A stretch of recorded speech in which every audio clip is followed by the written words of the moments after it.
নমস্কাৰ ছাত্ৰ ছাত্ৰীসকল, আজি আমি আলোচনা কৰিবলৈ লৈছোঁ ইতিহাস খণ্ডৰ প্ৰথম অধ্যায় ভাৰতবৰ্ষলৈ ইউৰোপীয়সকলৰ আগমন।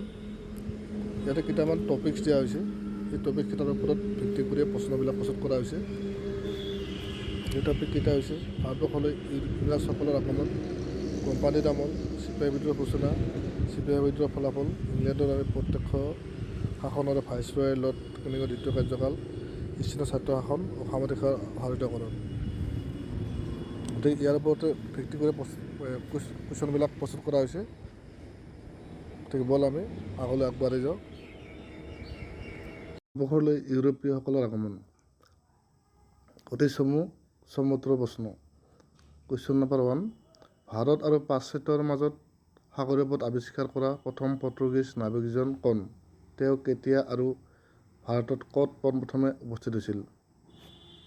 ইয়াৰ এনচাৰটো হ'ল ভাস্কো দা গামা 1498 খ্ৰীষ্টাব্দত দক্ষিণ ভাৰতৰ কালিকট বন্দৰত উপস্থিত হৈছিল। 2 নম্বৰ প্ৰশ্নটো হৈছে জলপথেৰে পৃথিৱী প্ৰদক্ষিণ কৰিবলৈ সমৰ্থ হোৱা ইংৰাজ নাবিকজন কোন আছিল? ইয়াৰ এনচাৰটো হ'ল 1580 খ্ৰীষ্টাব্দত ফ্ৰান্সিছ ড্ৰেক নামৰ এজন ইংৰাজ নাবিকে জলপথেৰে পৃথিৱী প্ৰদক্ষিণ কৰিবলৈ সমৰ্থৱান হৈছিল।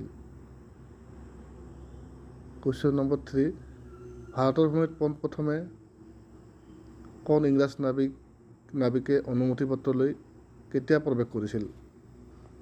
উত্তৰ, জন মিল্ডেন হল নামৰ এজন ইংৰাজ নাবিকে ভাৰতত বাণিজ্যিক সুবিধা লাভৰ উদ্দেশ্যে ৰাণী এলিজাবেথৰ পৰা অনুমতি পত্ৰ লৈ ভাৰতৰ ভূমিত প্ৰৱেশ কৰিছিল। 4 number question, English East India company কেতিয়া ক'ত গঠন হৈছিল? ইয়াৰ উত্তৰ হ'ব ইংলিছ ইষ্ট ইণ্ডিয়া কোম্পানী 1600 খ্ৰীষ্টাব্দত ইংৰাজ সদাগৰসকলে লণ্ডনত গঠন কৰিছিল। Question number 5, east India company ভাৰতত থিতাপি লোৱাৰ 2টা উদ্দেশ্য লিখা। উত্তৰ, ইয়াৰ উদ্দেশ্য 2টা আছিল ইংৰাজৰ শাসন প্ৰতিষ্ঠা কৰা, ক নম্বৰ, খ বেহা বেপাৰৰ সুবিধা আদায় কৰা। কুৱেশ্যন নম্বৰ 6, ইংৰাজৰ প্ৰথম বাণিজ্য কেন্দ্ৰটো ভাৰতত ক'ত কেতিয়া স্থাপিত হৈছিল? ইয়াৰ উত্তৰ হ'ব ইংৰাজৰ প্ৰথম বাণিজ্য কেন্দ্ৰটো 1611 খ্ৰীষ্টাব্দত গোলকুণ্ডা ৰাজ্যৰ মছলিপট্টমত স্থাপন কৰিছিল। কুৱেশ্যন নম্বৰ 7, ফৰ্ট উইলিয়াম কি? উত্তৰ, ফৰ্ট উইলিয়াম হ'ল কলিকতা বাণিজ্য কেন্দ্ৰটোৰ নাম। ইংলেণ্ডৰ ৰজা তৃতীয় উইলিয়ামৰ সন্মানাৰ্থে বাণিজ্য কেন্দ্ৰটোৰ নাম ফৰ্ট উইলিয়াম ৰখা হৈছিল। কুৱেশ্যন নম্বৰ 8, প্ৰাচীন ভাৰতৰ ব্ৰিটিছ শাসনৰ সমস্যাক কোন 2টা মূল ভাগত ভগাব পাৰি সময় উল্লেখ কৰি লিখা। এটা আমি লিখিব লাগিব উত্তৰটো। প্ৰথমটো হৈছে মোগল সাম্ৰাজ্যৰ পতনৰ পৰা আৰম্ভ কৰি 1857 খ্ৰীষ্টাব্দৰ চিপাহী বিদ্ৰোহলৈকে, আৰু দ্বিতীয়টো হ'ল 1858 খ্ৰীষ্টাব্দৰ পৰা 1947 খ্ৰীষ্টাব্দত ভাৰতীয়ৰ হাতত ক্ষমতা হস্তান্তৰলৈকে। কুৱেশ্যন নম্বৰ 9,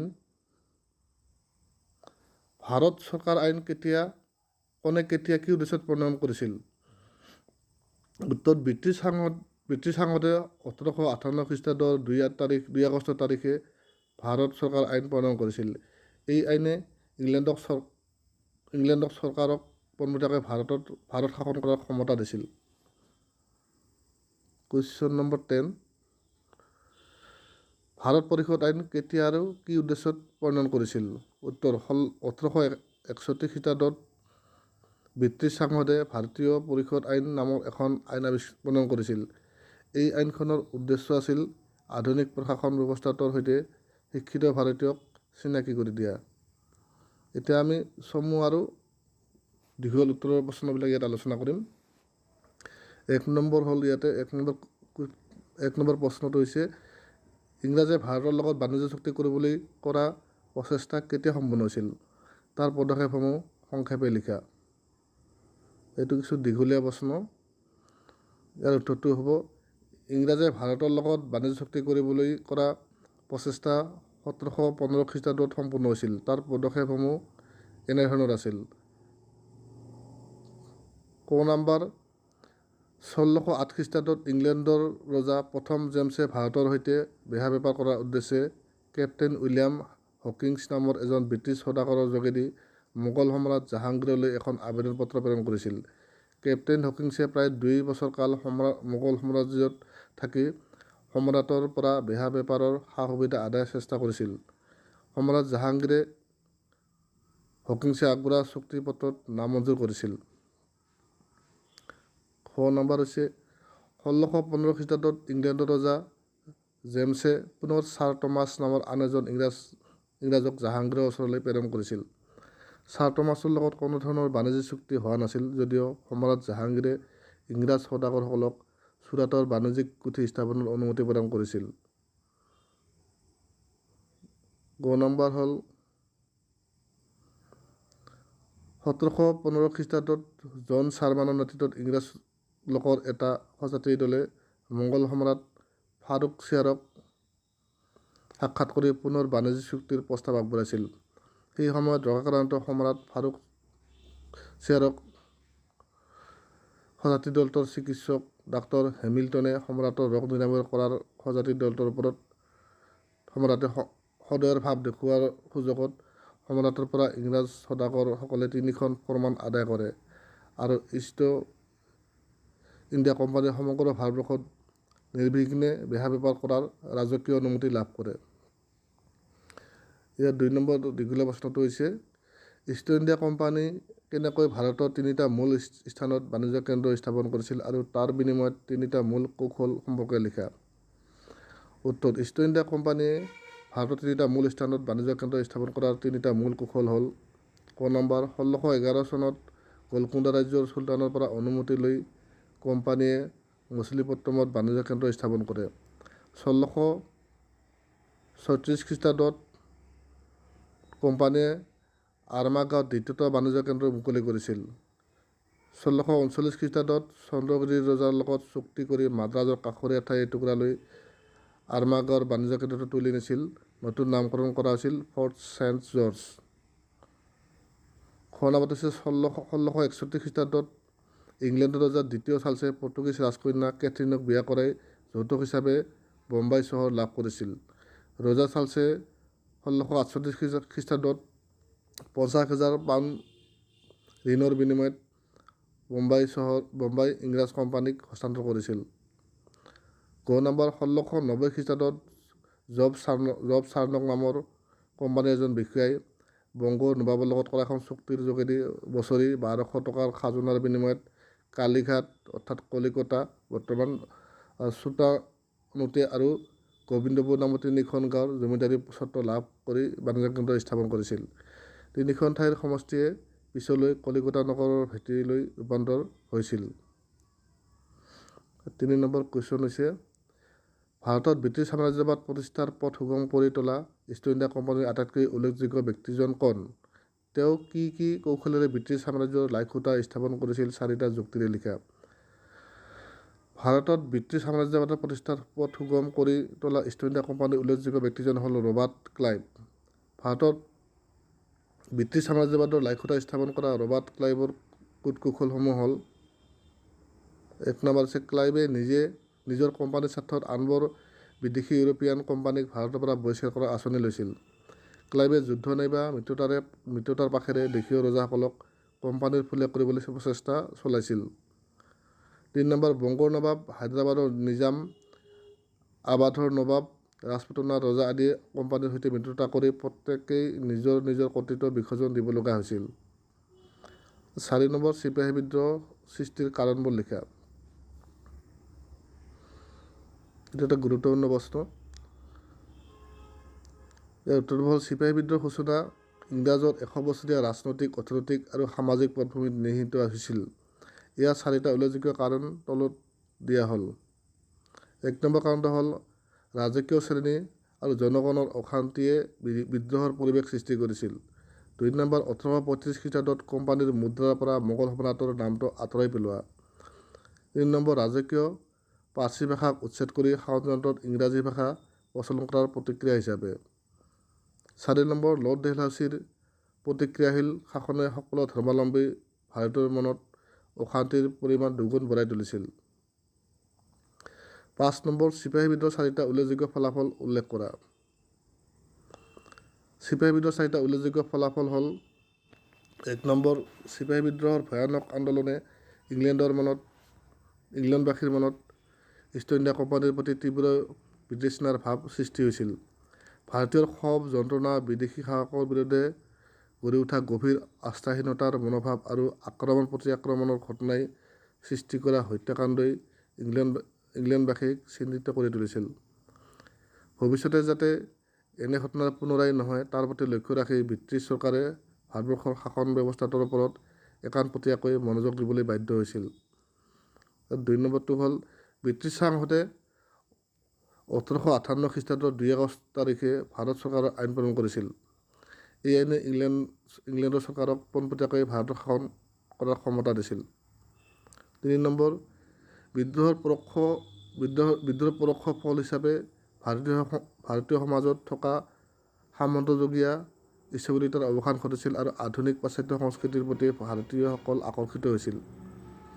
4 নম্বৰ, চিপাহী বিদ্ৰোহৰ পিছত ব্ৰিটিছ চৰকাৰৰ প্ৰত্যক্ষ শাসনে ভাৰতীয়ৰ মনত একতাৰ ভাৱ জগাই তুলিছিল। 6 নম্বৰ কুৱেশ্যন, ভাৰত চৰকাৰ আইনৰ জৰিয়তে হোৱা 4টা প্ৰশাসনীয় পৰিৱৰ্তন উল্লেখ কৰা। উত্তৰ: ভাৰত চৰকাৰ আইনৰ জৰিয়তে হোৱা 4টা প্ৰশাসনীয় পৰিৱৰ্তন হ'ল: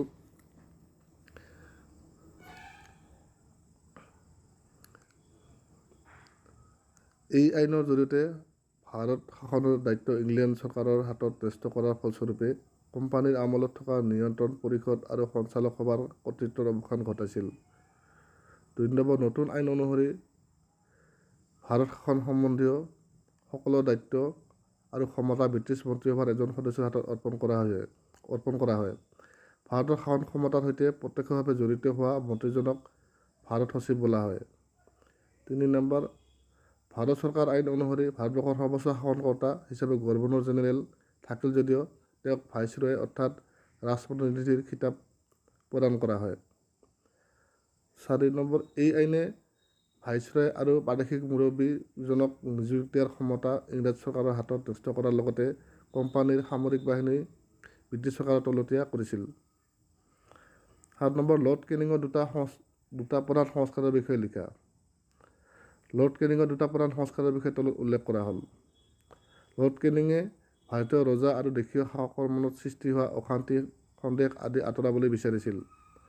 2 নম্বৰ, লৰ্ড কেনিঙে ধৰ্মৰ ক্ষেত্ৰত উদাৰতা আৰু সহিষ্ণুতা, আৰ্থিক ক্ষেত্ৰত সমতা প্ৰতিষ্ঠাৰ প্ৰতিশ্ৰুতি দিয়াৰ লগতে স্বত্ববিলোপ নীতি পৰিহাৰ আৰু দেশীয় ৰাজন্যবৰ্গৰ প্ৰতি উদাৰ মনোভাৱ পোষণ কৰি ভাৰতবৰ্ষত ইংৰাজ শক্তিয়ে ভৱিষ্যতে ৰাজ্য বিস্তাৰ নকৰাৰ আশ্বাস প্ৰদান কৰিছিল।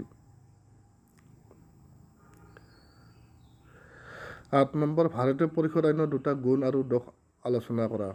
ভাৰতীয় পৰিষদ আইনৰ 2টা গুণ আৰু দোষ তলত দিয়া হ'ল। গুণ 2টা হ'ল: এই আইনৰ জৰিয়তে ভাৰতীয়সকল চৰকাৰৰ বিধানমণ্ডলত স্থান লাভ কৰিছিল। এই আইনে কেন্দ্ৰ আৰু প্ৰদেশৰ মাজত ক্ষমতাৰ বিকেন্দ্ৰীকৰণ কৰি প্ৰাদেশিক চৰকাৰসমূহ শক্তিশালী ৰূপত গঢ় দিব বিচৰা হৈছিল। ইয়াৰ দোষ 2টা হ'ল: এই আইনে নৱগঠিত প্ৰাদেশিক বিধান পৰিষদসমূহক নিজা আইনী ক্ষমতা দিছিল যদিও ই নামমাত্ৰহে আছিল। কেন্দ্ৰীয় বা প্ৰাদেশিক পৰিষদে তৈয়াৰ কৰা আইনসমূহ বংগৰ গভৰ্ণৰ জেনেৰেলৰ অনুমোদন বাধ্যতামূলক আছিল। এই আইনৰ জৰিয়তে বিধানসভাত স্থান লাভ কৰা সদস্যসকল প্ৰকৃত অৰ্থত জনসাধাৰণৰ প্ৰতিনিধি বুলি ক'ব নোৱাৰি, কাৰণ তেওঁলোক আছিল উচ্চ বংশজাত আৰু সম্ভ্ৰান্ত ভূস্বামী শ্ৰেণীৰহে প্ৰতিনিধি।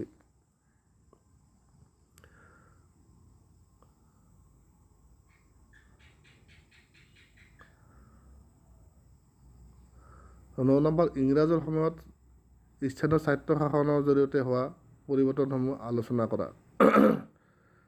1870 খ্ৰীষ্টাব্দত লৰ্ড মেয়ৰৰ কাৰ্যকালত হোৱা বিত্তীয় বিকেন্দ্ৰীকৰণ প্ৰস্তাৱে ভাৰতবৰ্ষত স্থানীয় স্বায়ত্তশাসনৰ বাট মুকলি কৰিছিল।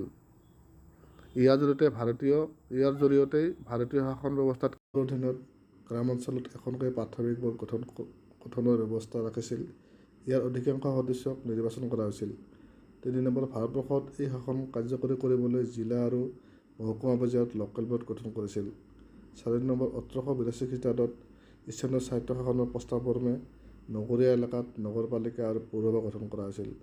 ইয়াৰ শতকৰা 75 জন সদস্যক নিৰ্বাচন কৰা হৈছিল। এতিয়া হ'ল আমাৰ 10 নম্বৰ কুৱেশ্যন। অসামৰিক সেৱাত কেনেকৈ ভাৰতীয়সকলক অন্তৰ্ভুক্ত কৰা হৈছিল? এই সেৱাৰ বিকাশ সম্পৰ্কে আলোচনা কৰা। ইয়াৰ উত্তৰটো, ইষ্ট ইণ্ডিয়া কোম্পানীৰ শাসনকালত ভাৰতবৰ্ষৰ লোকসেৱাৰ পদবীসমূহ কেৱল ইংৰাজী। ভাৰত চৰকাৰৰ দায়িত্ব ব্ৰিটিছৰ হাতলৈ যোৱাত ভাৰতীয় শিক্ষিতসকলেও লোকসেৱাৰ প্ৰতি আগ্ৰহী হোৱাত 19 শতিকাৰ 70ৰ দশকৰ পৰা ভাৰতীয়সকলকো লোকসেৱাৰ পদবীত নিযুক্তি দিয়াৰ ব্যৱস্থা কৰা হৈছিল। প্ৰথমাৱস্থাত কিছু ইংৰাজ বিষয়াই ইয়াৰ বিৰোধিতা কৰা দেখা গৈছিল। লৰ্ড কৰ্ণৱালিছে ইয়াৰ বিৰোধিতা কৰি কৈছিল যে ভাৰতীয়সকল আধুনিক প্ৰশাসনৰ সৈতে অভ্যস্ত নহয় আৰু ভাৰতীয়ৰ হাতত শাসনৰ দায়িত্ব দিলে ই ইংৰাজৰ স্বাৰ্থৰ বিপৰীতে পৰিচালিত হ'ব। কিন্তু উদাৰচিতীয়া ইংৰাজ চিন্তাবিদ ছাৰ থমাছ আৰু ছাৰ জন মেকলমে এই যুক্তি মানি লোৱা নাছিল। 1853 খ্ৰীষ্টাব্দৰ চনতে ভাৰতীয়সকলকে লোকসেৱাৰ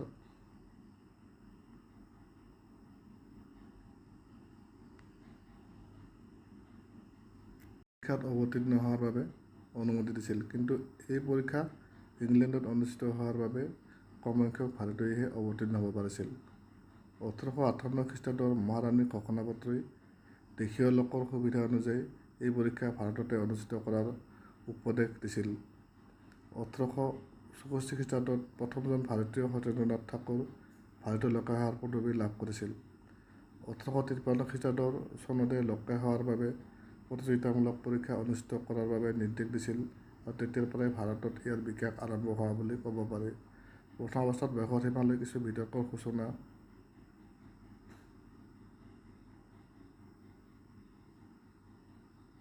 যদিও শেষত সৰ্বোচ্চ সীমা 22 বছৰ কৰিবলৈ বাধ্য হৈছিল। 11 নম্বৰ কুৱেশ্যন এনচাৰ। 11 নম্বৰ প্ৰশ্নটো হৈছে ব্ৰিটিছ অধীন ভাৰত আৰু স্বাধীন ভাৰতৰ অসামৰিক লোকসেৱা সম্পৰ্কে তিনিটা পাৰ্থক্য উল্লেখ কৰা।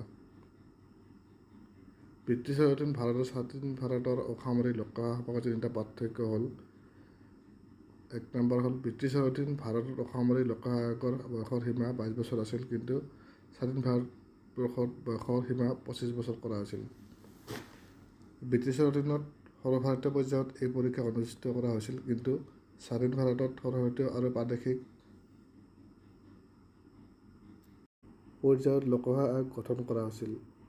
3 নম্বৰ, ব্ৰিটিছৰ অধীনত এই পৰীক্ষা লণ্ডনত অনুষ্ঠিত হৈছিল, কিন্তু স্বাধীন ভাৰতত এই পৰীক্ষা সকলো প্ৰদেশতে অনুষ্ঠিত হৈছিল।